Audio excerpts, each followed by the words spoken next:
En la presencia del Señor con gratitud y alza tu voz con jubileo.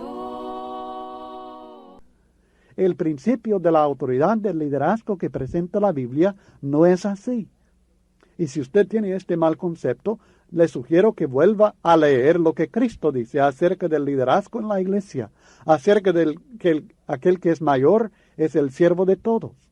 Y que vuelva a leer en Efesios capítulo 5 lo que también el apóstol Pablo escribe acerca de la responsabilidad implicada en ser cabeza de la mujer, que es la responsabilidad de cuidarla, de ayudarla, de sostenerla en todo sentido, de proveer para ella, de amarla como Cristo amó a la iglesia y se entregó a sí mismo por ella. No estamos hablando de una situación, de una posición de dictador. Estamos hablando de una autoridad en base a los principios espirituales que Dios ha establecido, pero siempre una posición de autoridad, de responsabilidad. Así que nadie vaya a malentender ni mal aplicar lo que aquí se está enseñando, de tal manera que se mantenga la mujer bajo cierta sujeción indebida, que es lo que ha dado lugar a que algunas mujeres quieran rebelarse y darse un lugar no apropiado para ellas. No vamos a volver a la edad oscura, a los tiempos antiguos, cuando la mujer no era nada. No es esto lo que enseñó la Biblia. No es esto la manera que Cristo trató a la mujer. No es correcto, es pecado, es indebido y no es lo que estamos enseñando. Pero el orden de autoridad está bien establecido. Y en el versículo 10 aprendemos que es apoyado aún por la sumisión de los ángeles. Y creo que esto es el significado, la importancia de este versículo que ha dado tantos problemas a algunas personas. El texto dice, por lo cual, la mujer debe tener señal de autoridad sobre su cabeza, por causa de los ángeles. Los ángeles también están bajo cierto orden de autoridad establecido por Dios. Note, por ejemplo, en el libro de Judas, en el versículo 6, y a los ángeles que no guardaron su dignidad, sino que abandonaron su propia morada, los ha guardado bajo oscuridad en prisiones eternas para el juicio del gran día. ¿Qué nos está diciendo? Que estos ángeles tenían su propia dignidad que Dios les había asignado. Tenían su propia morada o posición que Dios les había asignado. Ellos no estuvieron dispuestos a guardar esto, sino que abandonaron su propia morada en busca de otra, y el resultado, por supuesto, fue su condenación. También en el versículo 9 del mismo libro de Judas, habla del arcángel Miguel. También en Apocalipsis 12 y el versículo 11, habla acerca del arcángel y de la autoridad que él tiene de los ángeles que están sujetos a él. Creo que dije Apocalipsis 12:11, es 12:7 el versículo, que habla acerca del arcángel y de su autoridad sobre otros ángeles. Así que entre los ángeles también había hay cierto orden de autoridad. Además, ¿qué tienen que ver los ángeles con nosotros? Esto es en el cielo, ¿no? No exactamente, porque los ángeles también están interesados e involucrados en lo que sucede en la iglesia. Según Hebreos capítulo 1 y el versículo 14, y mucho de Hebreos capítulo 1 es una comparación entre la gloria, la potestad, la autoridad de Jesucristo y la inferior, la gloria inferior y potestad inferior de los ángeles. Pero en el versículo 14 dice, hablando de los ángeles, ¿no son todos espíritus ministradores, enviados para servicio a favor de los que serán herederos de la salvación? Los ángeles, Dios los envía para servir a favor de nosotros, su pueblo, los que somos herederos de la salvación. Así que los ángeles están involucrados en la vida y la actividad de la iglesia aquí en la tierra. Además, la iglesia es la que manifiesta a los ángeles, a los principados y potestades espirituales en lugares celestiales, la multiforme sabiduría de Dios, Efesios 3 y el versículo 10, para que la multiforme sabiduría de Dios sea ahora dada a conocer por medio de la iglesia a los principados y potestades en los lugares celestiales, cosa que ellos anhelaban saber antes, deseaban saber acerca de estas cosas del plan de Dios para redimir al hombre, lo que los ángeles anhelan mirar en estas cosas, según 1 Pedro capítulo 1, versículo 12, y que ahora se expresa, se manifiesta en toda su sabiduría en la iglesia. Imagínense que siendo así el caso, y sabiendo los ángeles que ellos tienen que guardar cierto orden de autoridad, y luego ver en la iglesia que se está desobedeciendo el orden de autoridad, que hay mujeres que están tomando para sí una posición, un lugar que no les corresponde, quitando el velo como estaban haciendo para manifestar su falta de sujeción al varón, su igualdad en autoridad al varón. Esto sería algo escandaloso, confuso para los ángeles. Y dice, por causa de ellos, la mujer también debe tener señal de autoridad en la cabeza. En el versículo 9 del capítulo 4 de 1 Corintios, hablamos acerca ya de los apóstoles que fueron sentenciados a muerte, y dice Pablo, hemos llegado a hacer espectáculo al mundo, a los ángeles y a los hombres. Así que los ángeles están pendientes y conscientes de lo que está sucediendo entre los siervos de Dios aquí en la tierra, aquí en la iglesia. Y creo que a esto se refiere que la mujer debe tener esto por esta causa. Por causa de los ángeles debe tener señal de autoridad en la cabeza. Y se refiere claramente a la cubierta como señal de autoridad. Es señal de la sujeción de la mujer a la autoridad del varón establecido por Dios.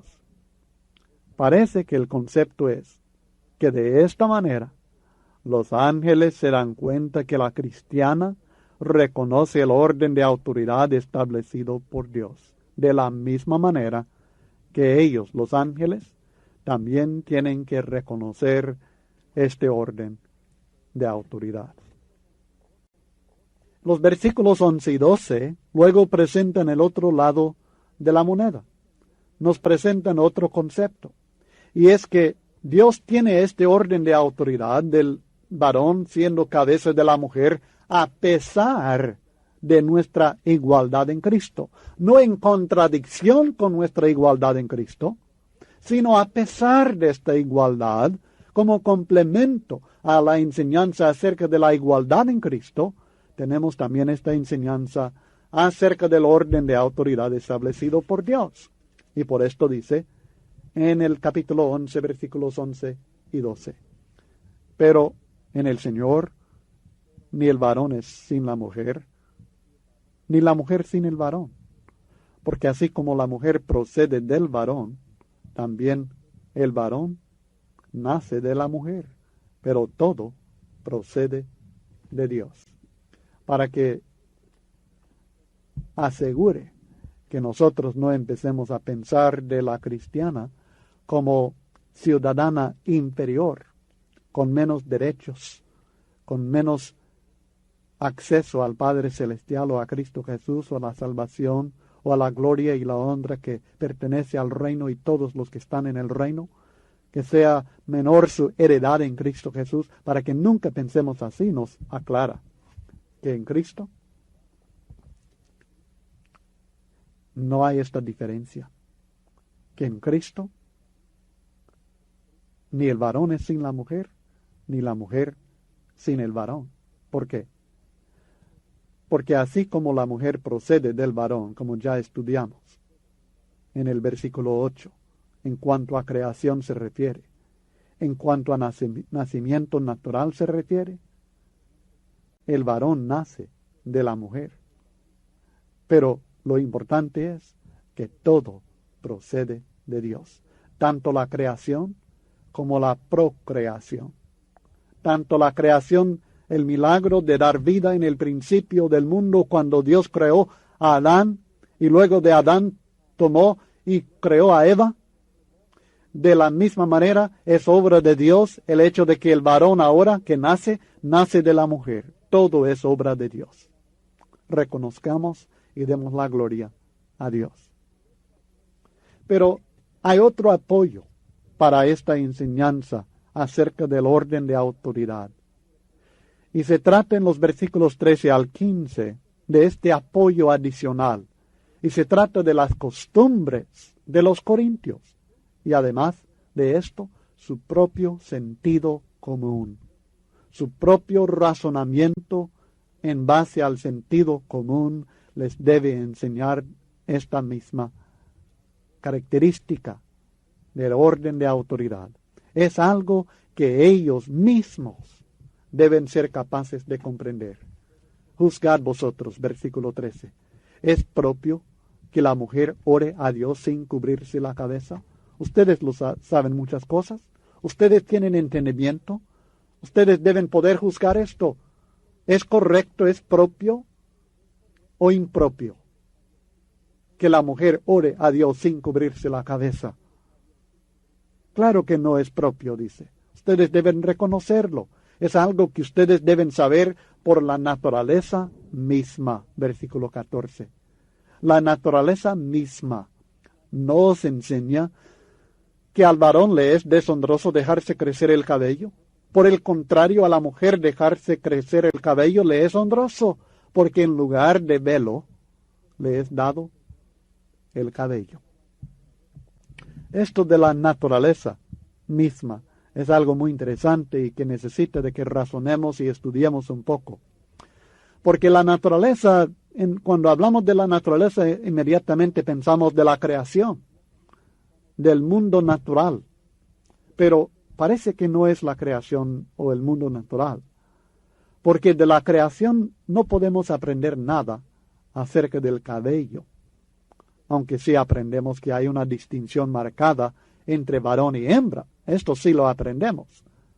Pero hay algunos casos en que la creación contradice el principio del cabello largo para la mujer y el corto para el varón. La melena larga, ¿de cuál es? ¿Del león o la leona? Si sabe algo de leones, sabe que la melena larga es característica del león, del varón, no de la hembra, no de la leona, sino del león. Él tiene la melena o el cabello largo, si quiere. Entre las aves, por lo general.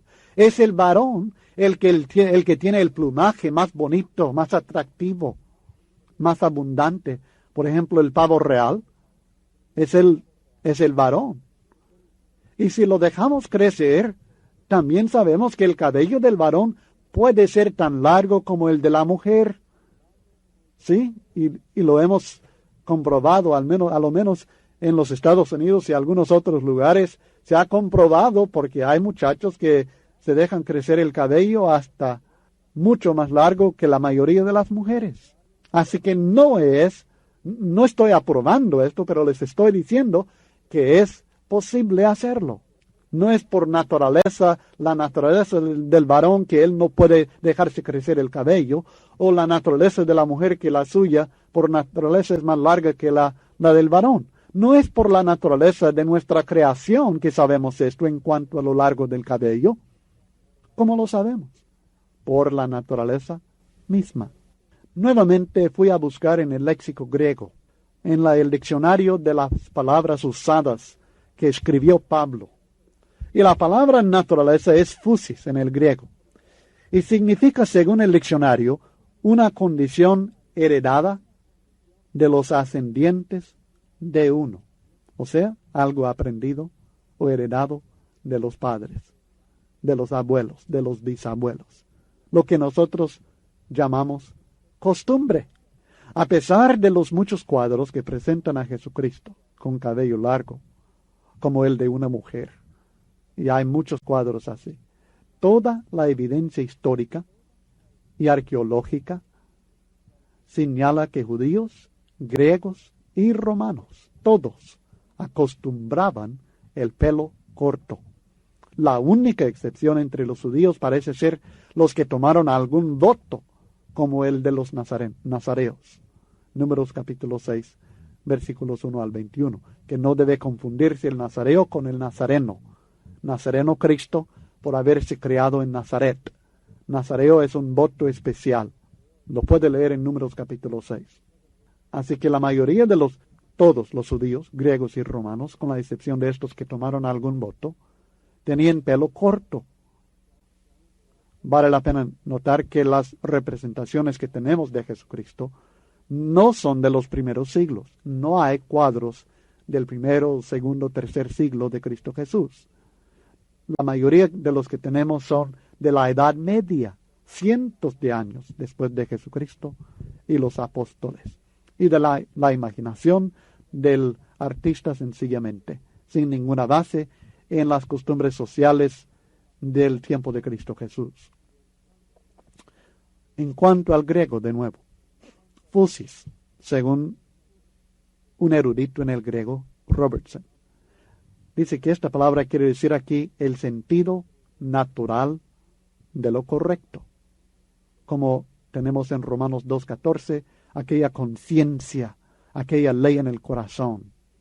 Además de mera costumbre, era el sentido natural de lo correcto, pero una costumbre que se basa en la diferencia objetiva de la constitución de las cosas, varón y hembra. El hombre debe reconocer que es natural, la naturaleza nos lo enseña, es natural que haya distinción entre el hombre y la mujer, y es natural y propio que el cabello de la mujer se deje crecer más, no el cabello del hombre. Así que se trata de una costumbre que respete el orden de la creación de Dios. Por esta razón, el varón no debe llevar cabello largo, ni la mujer no debe raparse, ni deben hacer ninguna otra cosa que les quite de su puesto, ordenado por Dios, sea de varón o de mujer. Por tanto, la referencia a lo que la naturaleza enseña se basa en las costumbres que los corintios habían recibido de sus antepasados.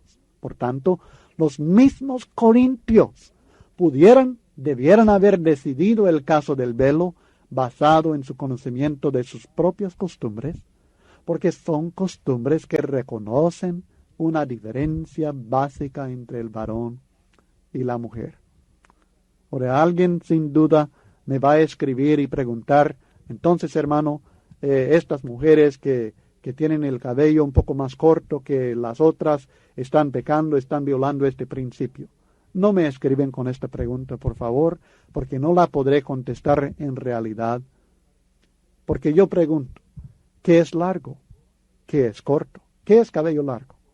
¿Cuándo es largo el cabello? ¿Cuándo es corto el cabello? Yo he visto, según la historia, algunos de aquel tiempo, del primer siglo, el cabello corto que nosotros le llamaríamos de los varones sería un poco más largo de lo que nosotros acostumbramos. El cabello largo de aquel tiempo tal vez sería más largo de lo que nosotros acostumbramos.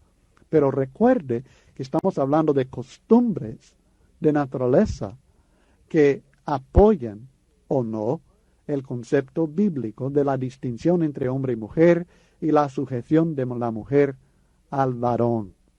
El velo lo era, el cabello le es dado por esta misma razón, dice, con este mismo propósito, y se debe tener el cuidado de mantener esta diferencia. Es ahí donde veo marcada la línea que no debemos nosotros pasar. El velo era señal que la mujer aceptaba voluntariamente la autoridad del varón sobre ella, y esto de acuerdo con el orden de autoridad establecido por Dios, como hemos estudiado ampliamente. Al haber una costumbre de esta naturaleza hoy en día, Fíjense bien, al haber una costumbre de esta misma naturaleza, es decir, que apoya el concepto bíblico de la autoridad del varón sobre la mujer, en este caso cristianos hoy día también tendrían que observar esta costumbre, sean una costumbre que afecta al varón o una costumbre que afecta a la mujer. Pero la verdad es que para nosotros el velo, la cubierta en la mujer, no tiene tal significado. Y por esta razón, ya que no tiene este significado, las cristianas hoy día no están obligadas a observar esta costumbre antigua. Las cristianas en Corinto la tenían que obedecer. Las cristianas hoy día, en el mundo occidental, no están obligadas a observarla. Es posible que en algunos otros lugares del mundo tengan la misma costumbre y cristianas hasta el día de hoy se vean obligadas a observar la costumbre para manifestar su respeto al varón, para manifestar su respeto a la autoridad, al orden de autoridad establecido por Dios. Pero en el mundo occidental, que yo conozca, no existe tal costumbre, no existe tal enseñanza o concepto en la mente de las personas, a menos que sean personas mal enseñadas de la palabra de Dios. Esto es algo que ellos deben saber, los corintios debían saber esto por su entendimiento del propósito del cabello de la mujer.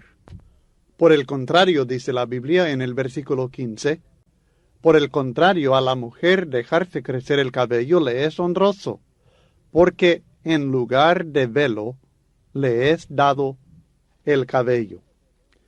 La palabra velo en este texto, peribalau en el griego, no es la misma palabra que se traduce cubierta en los pasajes anteriores que hemos estudiado, que la palabra cubierta es katakalupto en el griego.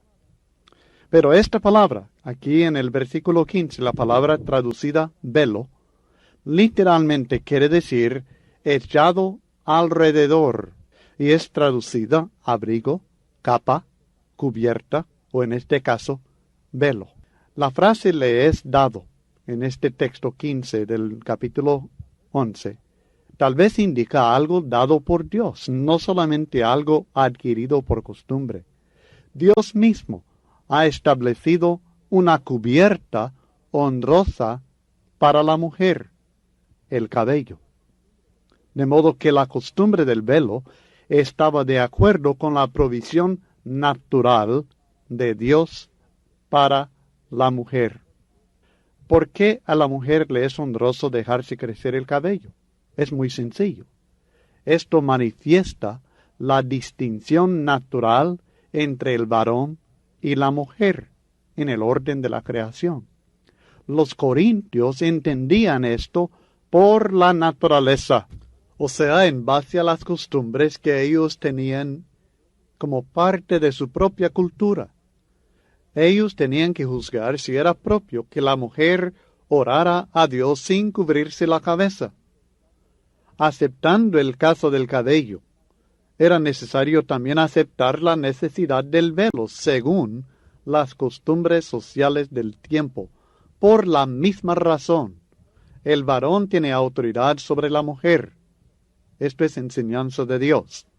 La mujer mostraba su respeto por este orden de autoridad por llevar el velo. Esto era según la costumbre de ellos. Hoy día no tenemos tal costumbre. Luego en el versículo 16 les exhorta a no ser contenciosos, sino obedientes a este mandato. Con todo eso, si alguno quiere ser contencioso, nosotros no tenemos tal costumbre, ni las iglesias de Dios. Claramente no contradice Pablo todo lo que ha escrito sobre este tema. No quiere decir que cada uno puede hacer lo que quiere en cuanto al velo. Esta interpretación pone al apóstol Pablo en ridículo por haber escrito tanto sobre algo que no era importante. Es un tema importante, y la idea correcta es que no debían ser contenciosos, sino a aceptar el orden de autoridad y usar el velo como ya les había ordenado. Quiero comentar algo en cuanto a las costumbres antes de seguir adelante en nuestro estudio del texto de 1 Corintios capítulo 11. Hay tres posibilidades en cuanto a las costumbres que nosotros debemos tomar en cuenta. En primer lugar, hay algunas costumbres que nada tienen que ver con principios de moralidad ni espiritualidad. Y en este caso de costumbres que no tienen referencia a una norma de moralidad, de santidad, ni tampoco de espiritualidad, ni ningún principio espiritual. En estos casos el cristiano bien puede seguir tales costumbres sin violar ningún principio bíblico.